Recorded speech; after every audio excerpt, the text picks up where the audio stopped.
Us. She says she didn't know she was pregnant. I got sick one time and I thought I had bad barbecue. Until she went into labor. You wake up from a coma and they tell you you've had a baby. How do they deliver that message? Plus, bye-bye back fat. The way it hangs from under, it's not pretty. 3 fast moves to banish annoying bra bulge, also known as back fat. I got your attention now, didn't I, everybody? Coming up next on Dr. Oz. Thank you very much. All right, get comfortable. Today, just imagine this. Imagine not knowing you're pregnant until you go into labor. Now, if it sounds unlikely, and it probably does to many of you, or it's like something that could never ever happen to you, well, think again. It's called a cryptic pregnancy, and it happens much more often than you might think. This is Amanda's story. Billy and I were high school sweethearts. We were meant for each other. And like most married couples, Amanda and Billy had big dreams of starting a family. But they struggled for years to conceive.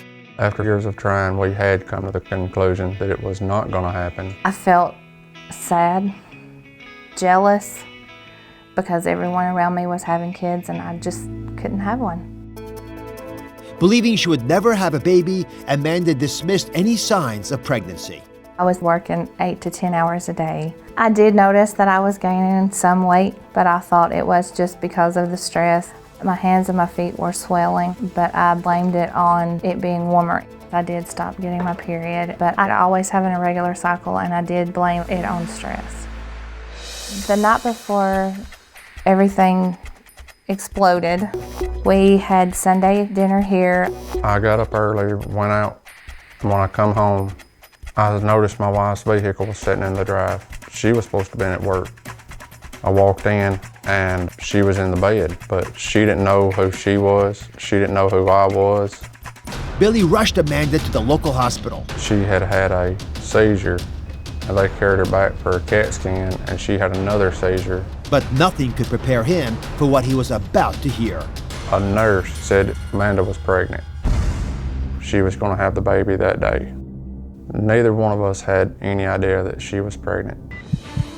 Her blood pressure at 223/197 and having seizures from eclampsia, Amanda was placed in a medically induced coma and airlifted to a Nashville hospital. I asked God to please help my wife. She had an emergency C-section. The baby was delivered, but Amanda remained in a coma. Nothing could have prepared me for seeing my baby for the first time. With those tubes, she was still the most beautiful baby I've ever seen. 3 days later, Amanda awoke.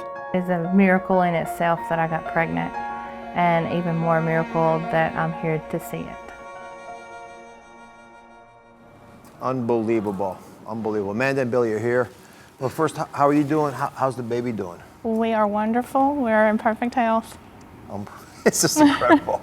So if you don't mind, you wake up from a coma, and they tell you you've had a baby. How do they deliver that message, and what did that feel like? When I woke up, I was still kind of fuzzy from all the medicine, and my husband came in and he said, "Baby, we need to talk." That's good. Good line, Billy. He said, "You've been airlifted. We've got a baby in the nursery, and she's beautiful."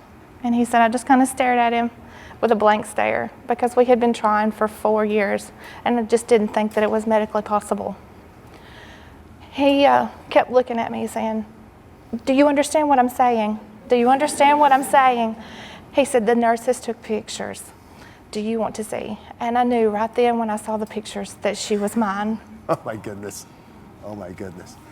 And Billy, what was it like for you to learn that your wife was in labor?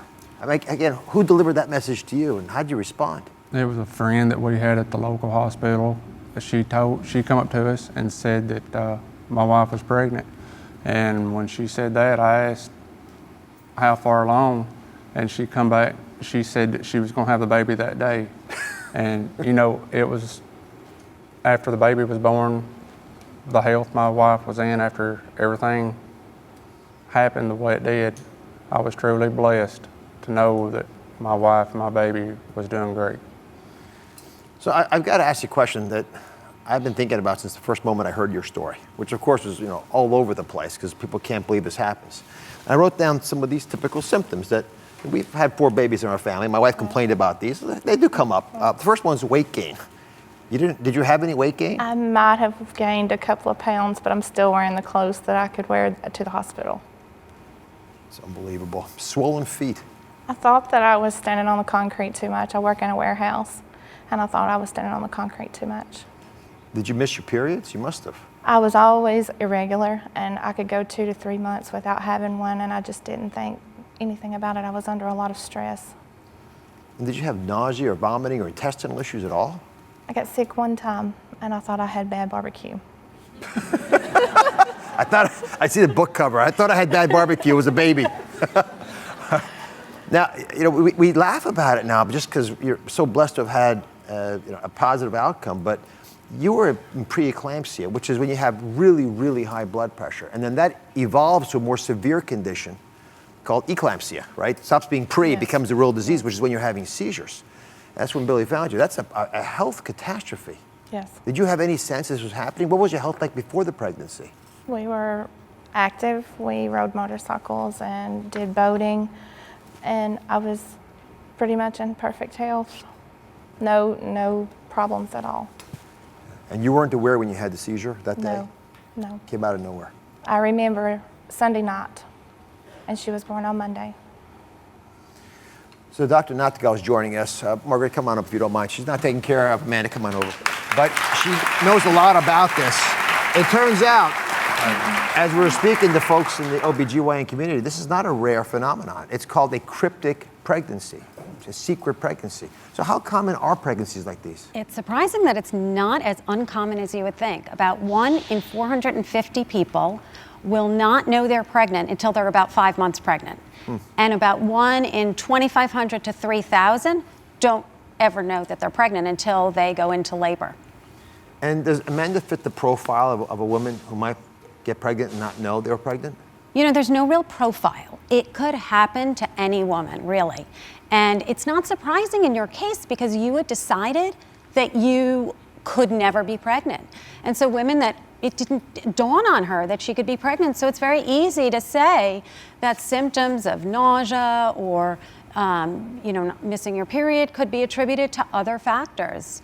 Let's go through these if you don't mind. It's a couple. The weight gain, again, most women gain enough weight that they'd be able to know it. They'd certainly have to change their dress size. No.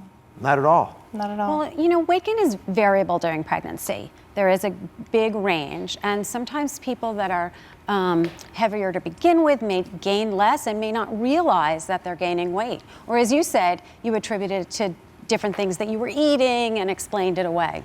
Did you ever feel the baby kick? No, I didn't, but my husband recalled one night that he was laying in bed and wrapped his arm around me, and he thought that he felt something, but he thought I had gas. Gas. Yes. You got barbecue and gas going on. I can't wait till I meet the baby. That seems like an obvious thing that most women would experience. How can a woman not sense that baby's kicking? Again, it's variable. Some people feel the baby moving all the time, and some people not as much, especially because it wasn't on her mind as movement.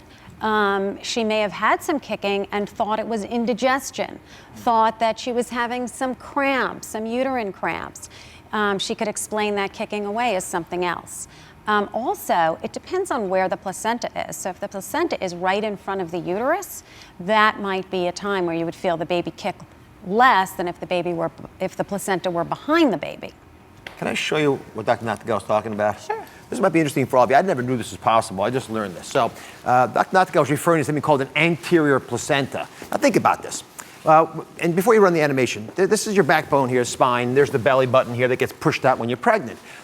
Where does that placenta sit? When the baby is first conceived, that little egg can insert anywhere, right? It could be the top of the placenta, in the back, it could be in the front. So let's play this.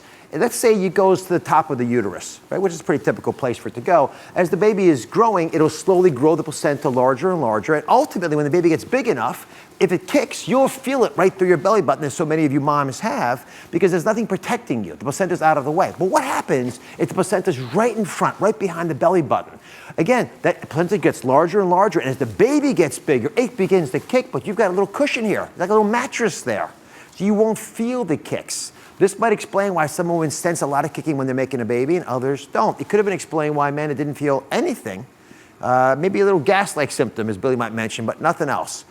This is a remarkable insight for me because it shows us how different pregnancy can present and how we can have 1 in 450 people not know that they're pregnant. So Amanda, most women have 8 months, roughly, to figure out they're about to have a baby. They can buy furniture for the baby's room, they can paint it over, they even know what sex it is. You didn't have any of that. I didn't have any of that. I have no ultrasound pictures. I have no doctor's appointments that I had to go to. With the help of the community that we live in, we had a living room full of stuff for the baby. Oh, good for them. It's hard to cope emotionally, though. It's one big surprise. Yes. Are you ever embarrassed when you have to tell people that you didn't know you were pregnant until the baby came out? It's kind of hard to explain because people think, well, how did you not know? Well, I'm living proof that there is people out there that do not know. Well, I'm very happy that I got a chance to meet you on this. Now, Eliana is an unexpected miracle. Yes. I would love to be able to see the miracle baby if it's okay. That's fine. Is it okay? That's fine. All right, Eliana, you can bring her out. I think they're going to try to wrestle her down. They got some crayons. Oh, here she's coming out from back here. Let me go out and get her. Let me go out and get Eliana. Oh. Can you wave to everybody?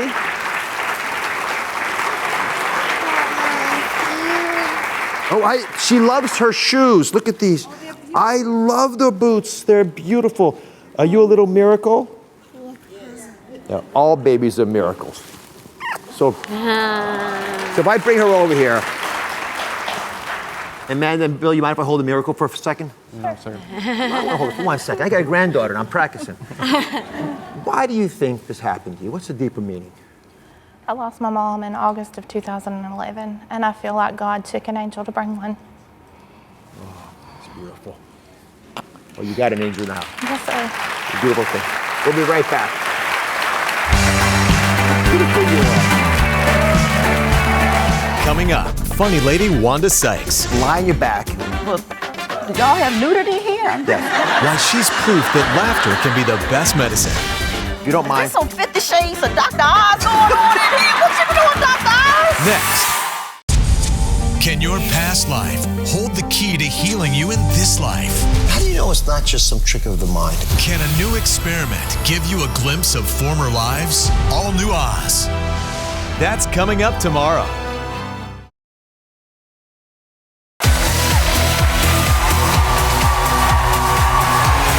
If laughter is the best medicine, to get ready for a double dose from one of the funniest people I know. Wanda Sykes is here. Nothing is off limits. Her health, her kids, her hot flashes. She finds the funny in all of it. Please welcome my friend, Wanda Sykes.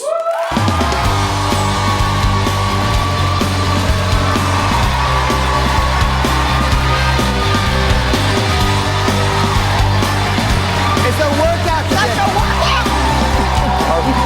It's a workout to get here. Say, We you should have insist. had like a little Gatorade table or something halfway here. Good Lord. Well, thank you for All right. coming. Well, thank you for having me. Let's start with these hot flashes I've been hearing Yes. about. You turned 50. Right. How bad are they? They're pretty bad. It's like, you know, like the night sweats. And I put it this way. If I ever murdered somebody, all I need is a jury of my peers. A bunch of women also going through hot flashes, and they would get it. I would walk. They would let me go. They'd understand. It was like, oh, yeah, I understand. It's embarrassing. You're just sitting, all of a sudden you feel it coming on, and you're just sitting there, just a mess. Just a mess. Well, sometimes you do things that contribute to this problem. I understand you have a love affair with wine. Oh, I love wine. Yes. It helps you unwind a little bit. Yes, yes. Wine keeps me sane. But then Yeah. the hot flashes make you insane. They balance each other out a little bit because wine causes hot flashes. Well, guess I'm just gonna be a hot, sweaty mess then, huh? I'll deal with the hot flashes. Trust me, I'll be better sweaty and a little tipsy. People. So Wanda's got these beautiful 5-year-old twins, Lucas and Olivia. What's the best part about motherhood for you? The best is the most rewarding thing I think I've ever done, and it's the unconditional love that But it's I guess that's the best part. What's the worst part about motherhood? The worst part is they're in your face every minute. They just suck the life out of you. It's like all your hopes and dreams, just toss them in the trash can. And you put your life on hold, and that's it. Because I'm saying I used to know a lot of stuff, Dr. Oz. I used to, read the paper and watch news. Now it's nothing. I just empty up here. It's just all kids. And you're all constantly like solving problems and everything. And I just picture like, okay, this is what I'm going through as a parent. So imagine if you're doing this and you were like the president. Can you imagine that? No. Like the president, run in and say, hey, Mr. President, Madam President, Putin just invaded Crimea and he's taken part of the Ukraine. Now, as my mother, I would just go, well, you tell them that I'll take it and now neither one of them can have it. Yeah. So let me move on to something because you're so open about your health. Yes. 2011, diagnosed with breast cancer. Right. You all probably have heard this story, but part you don't know about is the difficult decisions you had to make, including the decision to remove both your breasts. Right. To me, it wasn't a difficult decision. I have a very strong history of breast cancer on my mother's side. Mm-hmm. Like she's lost, like 2 sisters, and we have like first cousins, and also prostate cancer, for the men. So it's a strong history there. And actually, I was very fortunate how I found out I had cancer because I went in for a breast reduction because I had real big girls. I mean, they were big. I mean, my back was sore and I was constantly knocking over stuff. You're gonna reach up for something and just clear out the whole shelf. It's just awful. I mean, they were big. I would take my bra off and people thought Law and Order was coming on. You know what I'm saying? So, is Law and Order? No, I just took my bra off. So I had the reduction. It was through the pathology that they found, early stage breast cancer. So I just said, you know what? I'm going to what is my best odds to not have it. So I opted to have the double mastectomy. You ever look back with regret, thinking maybe I didn't have to have that? No, none at all. I feel great. I'm not like worried about, okay, what is it doing now? What is it, And guess what? Now I can swim, Dr. Oz. It's like having built-in floaties. Before I would get in the pool and just sink. And then after the surgery, I got in the pool and I was like, hey, what's going on here? All right, this is nice. That's right. This is all right. Watch out, Michael Phelps. It's coming your way. So listen, folks knew you were coming. I got lots of posts on Facebook about you. Here's it's an honest question. This is from Cherie. She asks, this is her question, not mine. Okay. When you had your breasts removed, how did you decide how big to make your new breasts during your reconstruction? Ooh, that's a great question. It's a great question. Because I started with the reduction, so I wanted them smaller. And then when I found out I got cancer, I was like, you know what? I'm going to go back to bigger boobs. Because that's my way of like poking cancer in the eye. Hey, how about that? Take that. Look at my big boobs. Huh? So you got a question for me, I understand. Yes. Take it away. I have a problem snoring. Ooh. Yeah. And actually, I don't have a problem snoring. My wife has a problem with my snoring. Yes. Because when I'm asleep, apparently I'm snoring, but she wakes me up. She does? Yeah, to tell me I'm snoring. Isn't that rude? Oh. It's like, look, I'm doing what I'm supposed to be doing. I'm sleeping. Don't wake me up because you can't sleep, She's speaking for all the snorers out there. Right. So how can I help that? Don't tell me to whine again, Doctor. No, not the whine. When we got through the whine, you know that story. So I need to do a little physical exam on you. Okay. Okay? All right, let's do it. Let's walk over to my office here. Okay. I brought you a little bed over here. Oh, nice. So once you hop up here, Okay. Pretend it's an examination table and lie on your back or your side or however you normally sleep. So just pretend you're sleeping. Well, do y'all have nudity here? Yes. This show's rated for everything. All right. I'll help you right off. We won't do that there. You sleep nude? Huh? Just a little bit, because the hot flashes. The hot flashes. Yeah. So you lie like that. All right? So that's the first mistake, because you lie on your back like that, and all of a sudden, all that tissue in your throat collapses back, and you sound like a kazoo. Oh. Right? So we're going to change that, and I can understand exactly why this would bother the people in your life. So the most important thing is open up that airway. So the best way to prevent you from snoring is to lie on your side. But you don't lie on your side too much, I guess. I can try. I mean, all right. No, I can tell you right now you're not going to do that. All right, here, hop up here. I got a better idea for you. Okay. You're going to love this idea. I built this for you. These are your pantyhose. Got it from your house. They're very nice, by the way. So you take the pantyhose, right? You put tennis ball in one of the foots. I'm coming back to this in a second. Stay with me here. All right, if you don't mind. Is this some 50 Shades of Dr. Oz going on in here? What you doing, Dr. Oz? 50 Shades of Dr. Oz. That's great. So come over here. Let me 50 shades you. Here, put your arms up. Put your arms up. Ooh, I'm kidding. I'm kidding. Okay, Oz. so now turn around here, side. So I'm going to tie this up here. I'm tying the stocking, not Wanda. All right. And you put this little ball back here.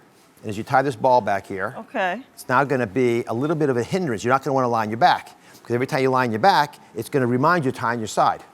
All right? You want to give it a try? Okay. Here, I'm going to lie here. I'm going to pretend I'm your wife. So I'm lying right here. All right, so. I'm lying like this. Okay. What do you think? Does it bother you? That's.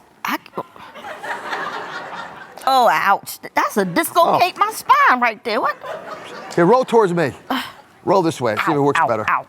Oh, please. You whine like this? Wanda Sykes! You gotta love her. Listen, she puts on a great show wherever she is, and guess what? She's coming to Jacksonville, Clearwater, Miami, Florida next week, and lots of other great cities too. Catch this woman. She's funny as anything. We'll be right back. Next, will wine help you to live longer? Can coffee make you feel younger? We're investigating the facts about age-old products that claim to be the fountain of youth. What works and what doesn't? Uncovering the truth about anti-aging secrets. Coming up next. Whoever said a doctor's visit isn't fun has obviously never been to the Dr. Oz show. Is that right? Make your appointment today. Go to droz.com/tickets and sign up for free tickets.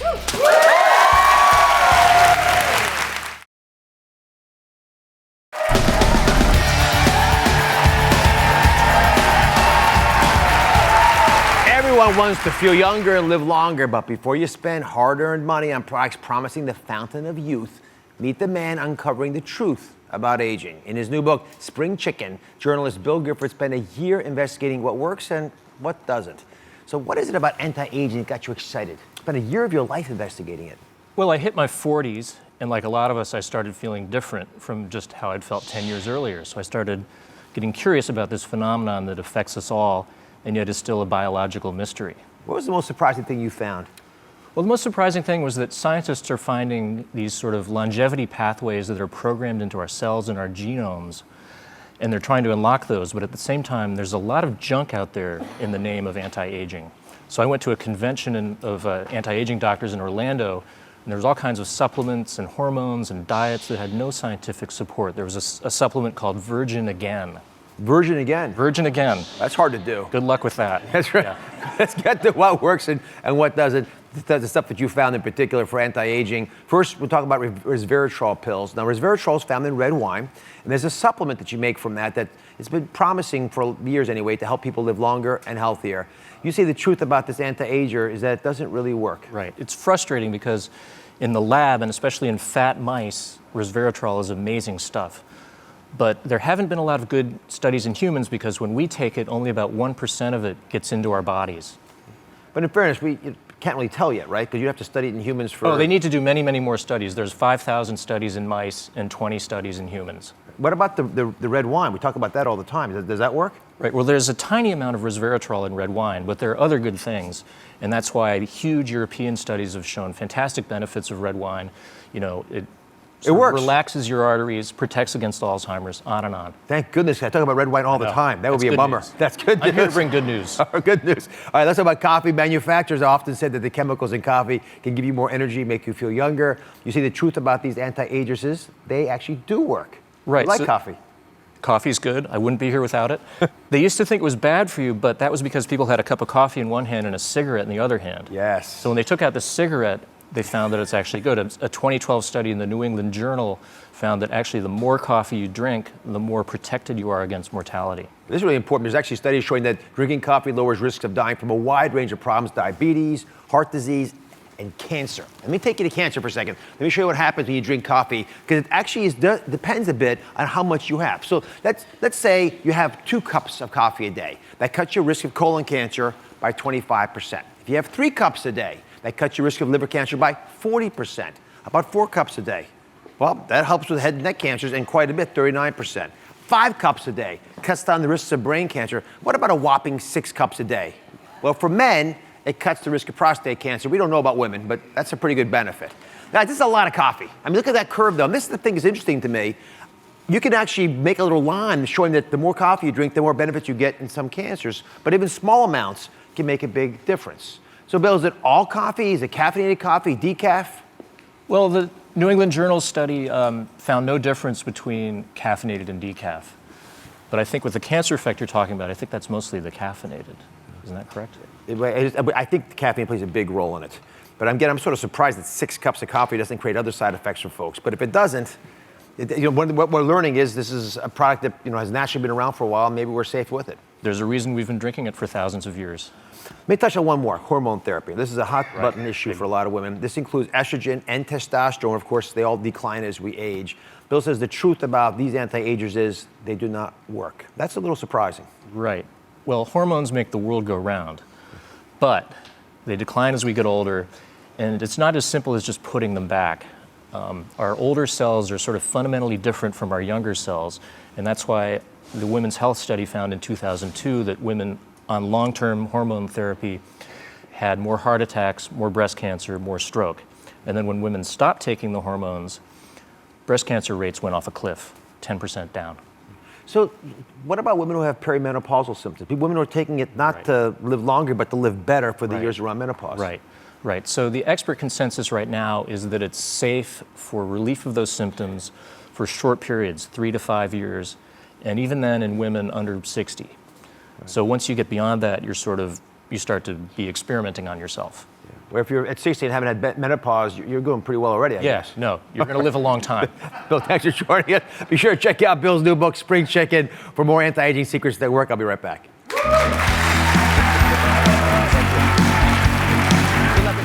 What's your favorite natural anti-aging remedy? I am a big olive oil fan. My grandmother swears that a little extra virgin olive oil under your eyes will prevent wrinkles, and she looks amazing. I do it every night. Share your remedy on Facebook.com/Dr. Oz.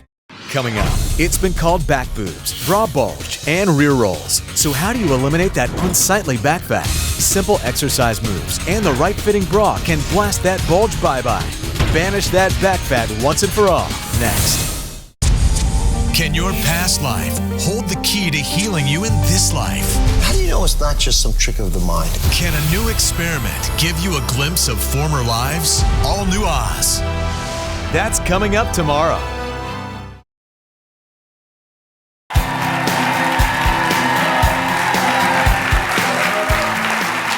How many women can relate to this? You have all kinds of names for it, right? You call it back boobs, bra bulge, rear rolls. Guys don't talk like that. That's like stuff. I've got that from my producers, those words. Today, I'm going to show you how to eliminate back fat. Now, who here is willing to play with me today? Who's willing to admit they've got a little bit of back fat? All right. You shot so close to the front, I can't resist. Come on down. What's your first name? Jemiah? Yeah. All right. Jemiah is joining me. So what bothers you about back fat? I mean, I just don't like the way it looks on my clothes. It makes me look fat, very uncomfortable. The way it hangs from under, it's not pretty. And why is it that it happens? That's the big question everyone has. I don't know, but I hope you'll help me figure this out. I am going to help you. You came to the right place. Let me start by explaining what it is. What is that fat? Because it's actually not just the skin. The back fat develops deep inside the back where you have a system of muscles, 4 muscles that are interwoven, nice big thick muscles when you're young anyway. But you have these little spaces, right, underneath the muscle and around the muscle, and you actually fill in these boxes with fat sometimes, even though you don't want to. It accumulates there. And then, as the fat gets larger and you get a little bit older, the muscle begins to get thin, and then gravity pulls the muscle and the fat around it down. And it looks like that, right? And then guess what? You put on an ill-fitting bra, and that accentuates the extra tissue. You got your attention now, didn't I, everybody? All right. Let's move on to the fixes here. I'm going to banish the back fat. The way to do that is to get the right bra. That's the first step. I asked Janae Luciani to join us. She's the author of The Bra Book. Welcome. Thank you. So I got a couple ideas, but let's start with the most obvious one that accentuates the fat. Janae, walk us through this. Can you tell if Shemaya's wearing the right size bra? Absolutely. Well, you know, most of us are wearing the wrong size bra at one point in our lives. And there's some quick tests we can do. So Dr. Oz will walk you through it. Audience, you guys can follow along too, just to see specifically with back bulging, if your bra is too tight, that's really going to give you that issue. So look at the straps, okay? So if you're getting the straps digging in anywhere, you're getting any pain, shoulder and back pain, any red marks, anything like that, that's probably too small. And then also lift up your arms. And you can look right around where the underwire is. It should sit flush. So if it's lifting up, riding up the breast tissue, or the band is riding up in the back, you're in the wrong size.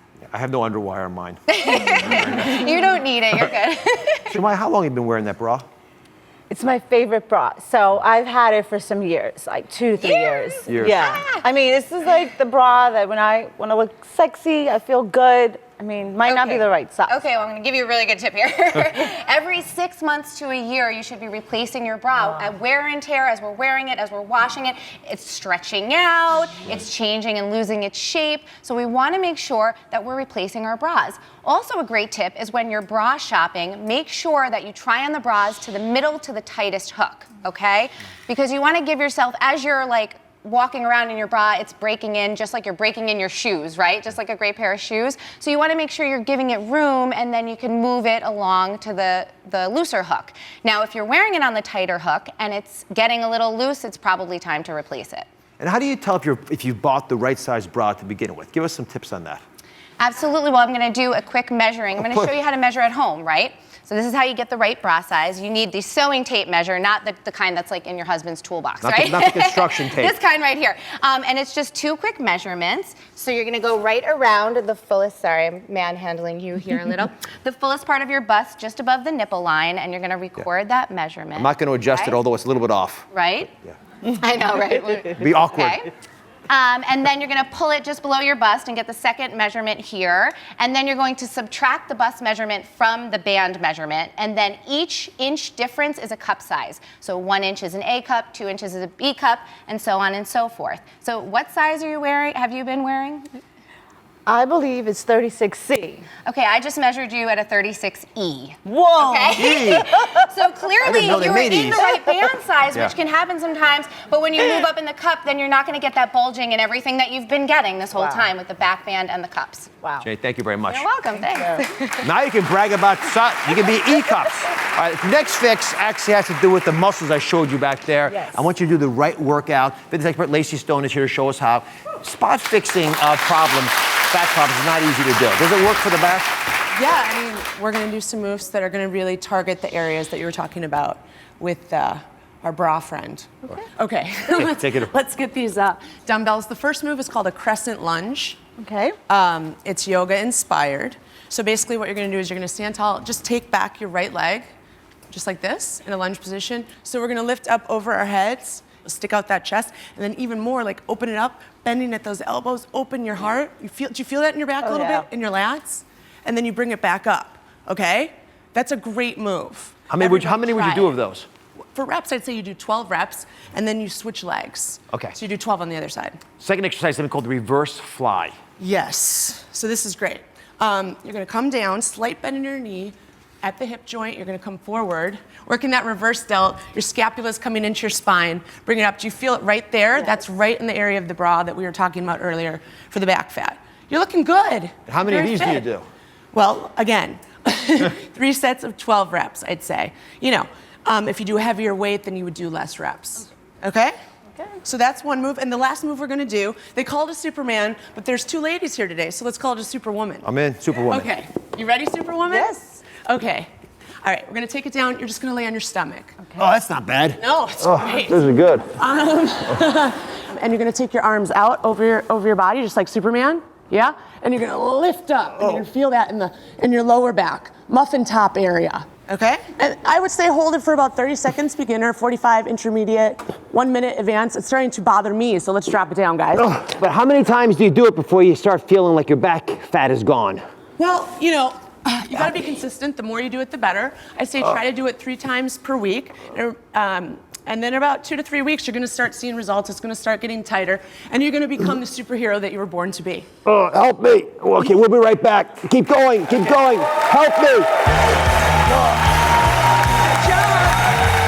Next, Chef Rocco DeSpirito is back to help you cook your butt off. He says you can lose up to 1 pound a day with his classic Italian dishes. Recipes with fat-burning ingredients to help you lose weight. And cooking and eating them will make you lose even more. Next.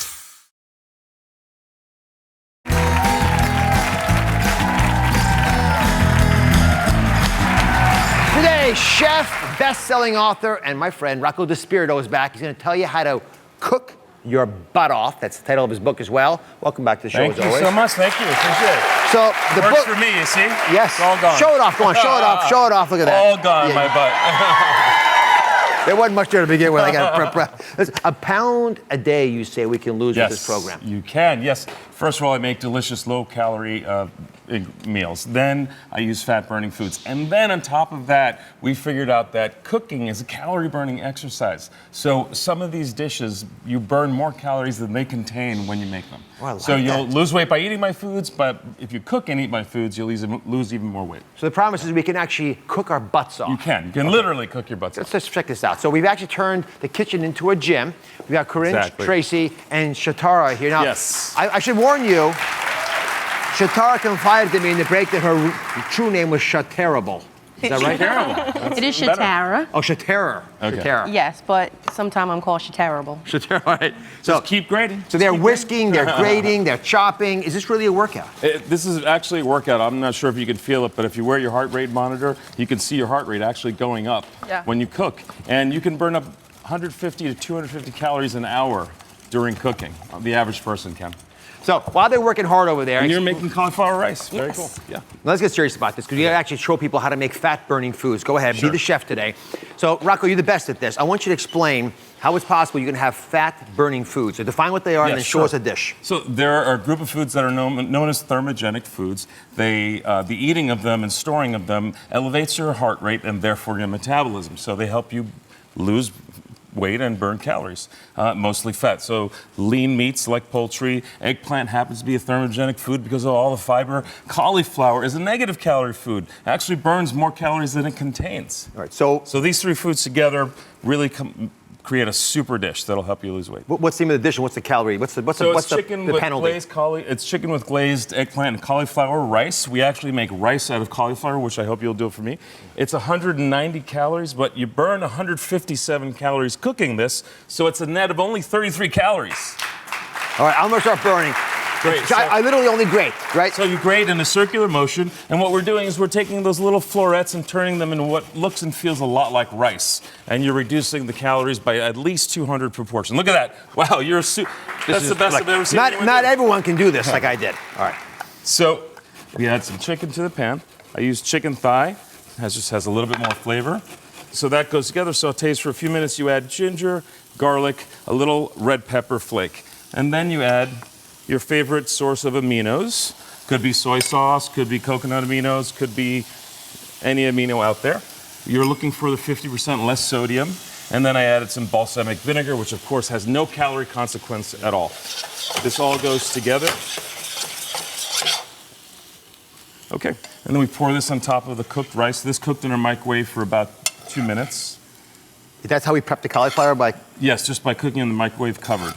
Because it's still a little bit crunchy, which is nice. Crunchy is good, right? Yeah, I like it. A little bit on the vegetables is good. So instead of rice, it's cauliflower, and look at a huge portion for 190 calories. Now, there's even more. If you want to make it a little extra special, there's one trick I use in the book, and it's using baby food. Baby food. Baby food? Yeah, organic baby food is the purest food you can find. It has no added salt, sugar, preservatives. Make sure the label has one ingredient on it. And these are the types I use in the book. So I use prunes, which we can add to this dish and help make the sauce a little tastier. Sweet potato, carrots, winter squash, if you want to make my squash risotto. Whatever gave you the idea of baby food? Well, you know, just shopping, looking around, I noticed that they're now available organic, and they have very few additives, and they taste great. They're the purest forms of food you can get. All right, so the ultimate test, of course, is with flavor, our viewers. Yes. So, Corinne, come on over here. Tracy, bring Shatera, because I know she'll be very picky about this. So I hope you're not too picky. No. You're going to be very generous. Believe me, I can tell they're picky already. We just cooked this for you. These are some picky women here. I'm going to be picky, too. Go ahead, take that. Thank you.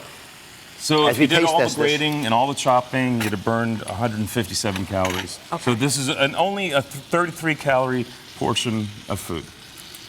And by the way, you each have a quarter of the portion. It's delicious. This is good. Right? I'll tell you, if this is 33 calories... What did you say?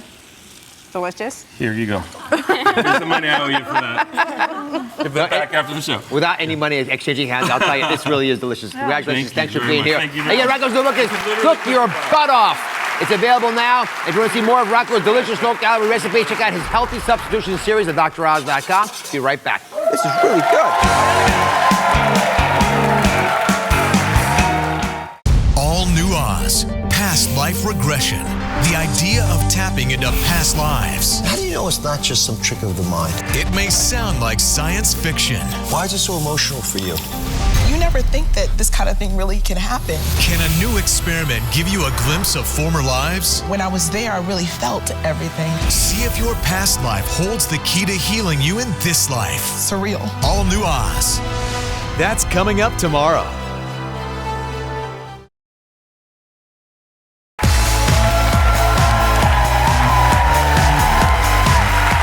Here's a question about weight loss that has for years stumped most doctors. When you lose the weight, where does the fat go? You ever thought about that question? You don't know, do you? No one knows where the fat goes. So I was curious to know what the viewers thought. So I asked you, and you came up with some, well, very amusing answers. Where's the fat go? That's a good question. Like, pee it out into the atmosphere. Fat goes to fat land. It goes up to the clouds and it comes back down on other people. It just disappears. To the muscle. Where do I think the fat goes? I think I sweat it out. To the bones. It melts. I think it just shrinks. The doctor sucks it out. I think I poop it out. Going to the bathroom. No, that's a TMI. So you want to know the correct answer, everybody? It's really cool. There's a brand new study that actually showed this, that when you lose weight, you actually breathe the fat out in the form of carbon dioxide. Think about that. So everyone take a deep breath in and exhale the fat. You feel skinny already? All right. Now let the fat go off you, because guess what? It's time for In Case You Missed It. First, here's a cool secret, a cooking secret for weight loss. I got this from Chef Rocco DiSpirito. It is baby food. Now, Rocco says it's great to use as a fat substitute to give some moisture and zing to dishes. So pick whatever flavor you want, but it's a wonderful source, and don't let people laugh at you, because it really does work. Finally, I want you to be careful of dubious people online that make it seem like I'm endorsing their products, because I don't. To see a full list of our trusted sponsorship partners, please go to DrOz.com. I'll see you next time.